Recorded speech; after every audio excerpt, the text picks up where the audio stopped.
As you all know, tomorrow, January 27, we're going to celebrate, to commemorate the International Holocaust Remembrance Day.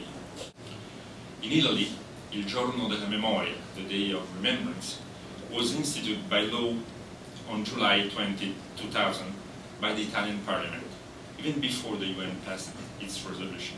Its purpose is to keep alive the memory of the Shoah, of racial laws, of crimes committed against Jews at the hands of Italians, the Italian victims of deportations, imprisonments, killings, as well as those who, regardless of their political views, fiercely opposed the genocide program, risking of their own life to save others and protect the persecuted.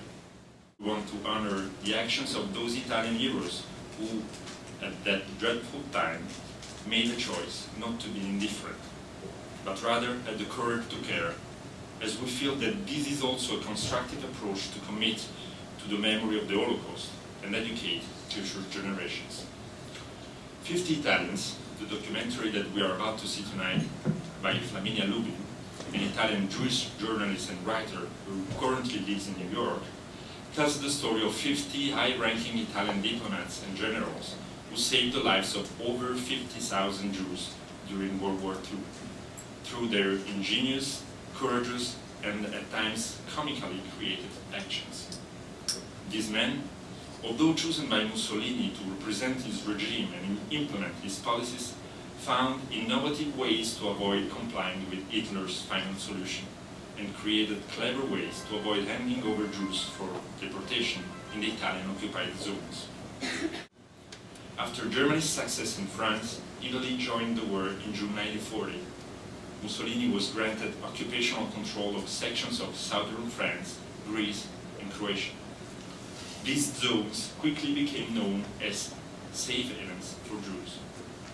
This documentary follows events from 1940 until the proclamation of the armistice between the US and Italy on September 8, 1943.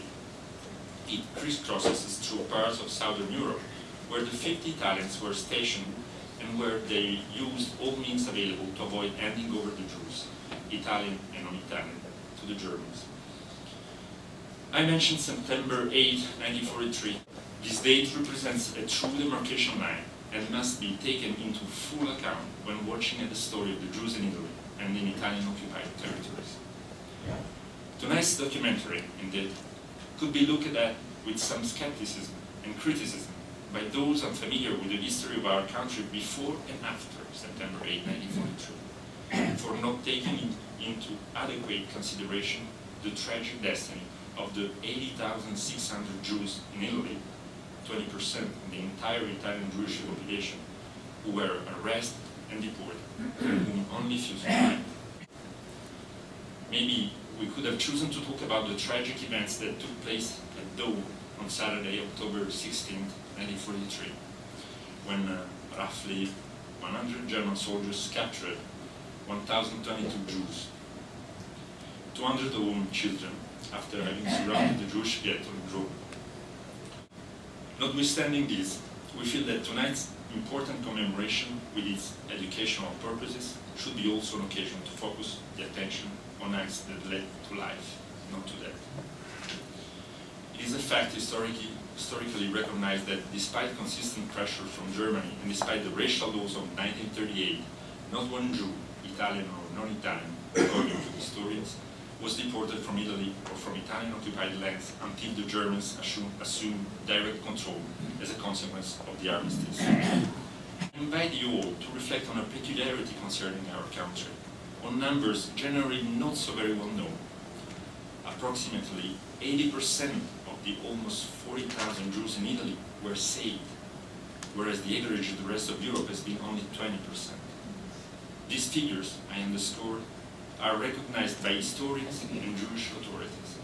If what happened to Jews in many other countries was much worse, it does not make the persecution of the Jews in Italy something the country can be proud of. Still, there is no doubt that were it not for what the Germans so bitterly describe in their cables as peculiar Italian attitude of protection toward the Jews, far more than 20% of them in Italy would have been shipped to their deaths. Therefore, the sudden change of destiny for Jews in Italy and in former Italian-occupied territories after that fatidic September 8 should be seen as a consequence of the collapse of Italy as a state and the military occupation of the country by the Nazis. We feel that the whole story of the Jews in Italy, the negative as well as the positive acts, must be told. And then this is an effective way to commemorate the Holocaust Remembrance Day, to be reminiscent of the Shoah, and to say all together, never again, my people.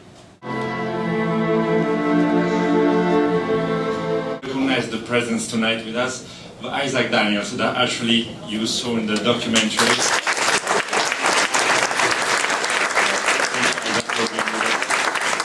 As I said before, I would like to ask Cheryl Siegel, docent at the Illinois Holocaust Museum, to come. It all began in October of 2010. My wife and I were looking at an advertisement about a program here at the Council's office, at the Cultural Center's office. A book presentation was being given by a young New York author, Elizabeth Bettina. But what caught our eye was the title of the book. It said it happened in Italy. Elizabeth is a young woman from Long Island, and she was giving a presentation about the stories that she had compiled in a book dealing with the rescue of Jews who had fled Italy into the controlled areas of southern France and into the controlled areas of the Adriatic. Regarding the Italians was something I had never, ever been informed about. I had never been aware of. It is these stories are not only unknown for the most part in the Jewish community, but it is barely known in the Italian community. They have no idea, for the most part, that there was such an event in the history of their own country. After many months of work, with the help of the Consul General, with the help of local businessmen, Dominic DeFrisco, Robert Allegrini, we finally selected two individuals whose efforts were directly responsible in the rescue of several people from the Chicago area. And they are Francesco Brandello and Giovanni Paladucci, who at the end of the war was caught by the Nazis, taken to Dachau, and paid the ultimate price. Don Francesco Brandello is alive in a little village in the mountains of northern Italy. And here are two sisters with us today. I'd like you to recognize them, who live the story that you saw. Please acknowledge Gita Fagerstein and Chaya Roth. Today is a woman who also lived that same experience. She and her family fled from Zagreb, Yugoslavia, into northern Italy, and then finally, when they were told to go, when their heart told them to go north to Switzerland, when the war looked like it might be winding down, and Paladucci said, no, don't go south, go north, go south, because the Americans are coming that way, and you will be better off heading in that direction. And because of that suggestion, Edna Epstein and her sister and her mother survived the war. Please acknowledge Edna Epstein. I think, and certainly I lived, the kindness of enormous numbers of Italians, and we would not be here today but for them. To quote our author, Elizabeth Bettina, she said to me, and it remains with me, if you are not indifferent, outcomes can be different. Thank you.